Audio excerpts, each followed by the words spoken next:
Get ready. 10 seconds. 5 seconds. Start.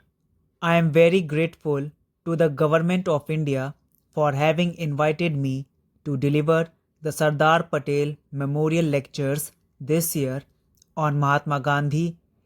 It is quite appropriate that these lecturers, in the memory of one of the greatest sons of modern India, Sardar Vallabhbhai Patel, should deal with different aspects of Bapu's personality and thought during the Gandhi centenary year.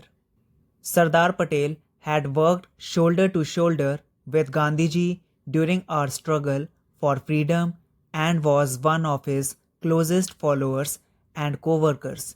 Let us therefore remember him with deep gratitude as a distinguished architect of our country while celebrating the centenary of the father of the nation.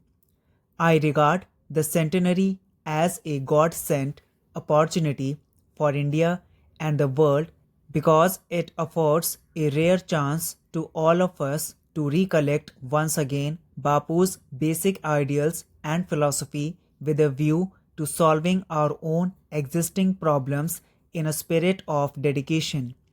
The UNESCO has appealed to all the nations of the world to organize Gandhi centenary programs in a befitting manner.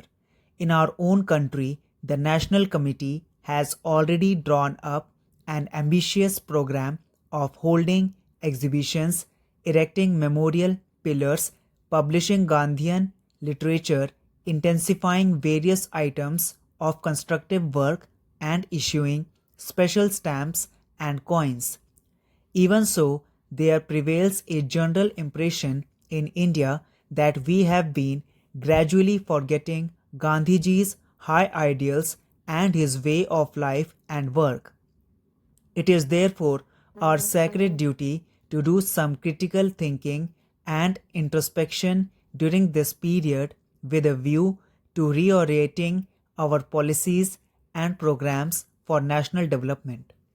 Gandhiji was a practical idealist who tried his very best to solve various difficulties and problems in a rational and scientific manner, keeping in constant view certain basic principles which could not be sacrificed even for the liberation of the motherland. Gandhian thought is not based on some fads or utopian fantasies as is often assumed by the so called intellectuals in India and abroad. The ideas of the Mahatma, though resting on the foundations of certain eternal truths, are eminently practical and realistic. We shall be overlooking his advice and guidance at great peril to India's vital interests and well being. During the last 2 decades, our country has doubtless achieved notable results in various sectors of national development, and it would be improper to underestimate, much less denounce, our own achievements.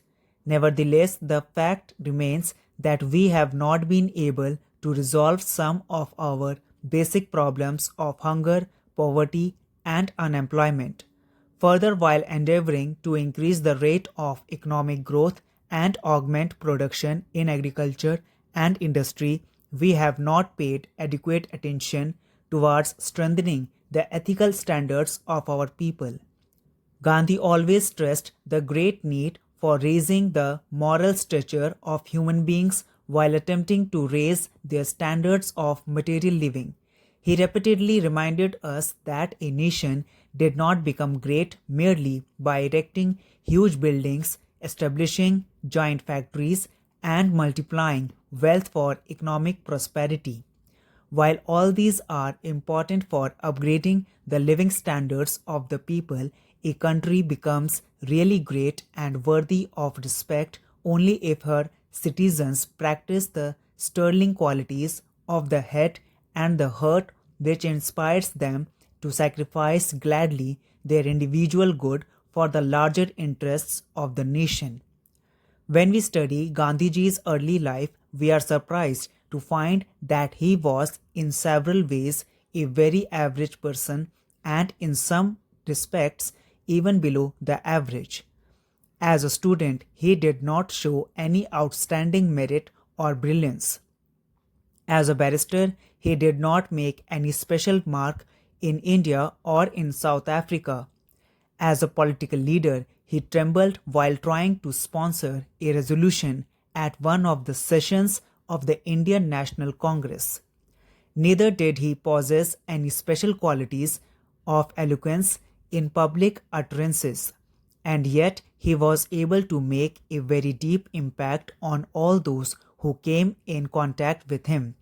Ultimately, he proved to be our liberator from foreign domination, and we remember him with great respect as the father of the nation.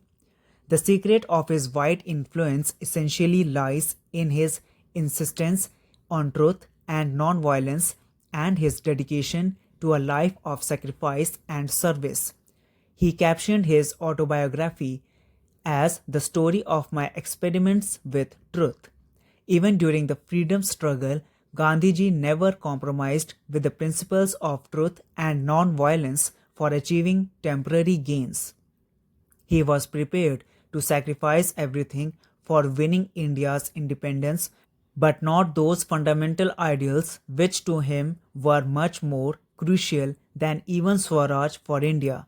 In his cottage in Sevagram, Gandhiji always kept before him the following quotations from John Ruskin, that the essence of lying is in deception, not in words. A lie may be told by silence, by example, by the accent on the syllable, by a glance of the eye, attaching a peculiar significance to a sentence, and all those kinds of lies are worse and baser by many degrees than a lie plainly worded.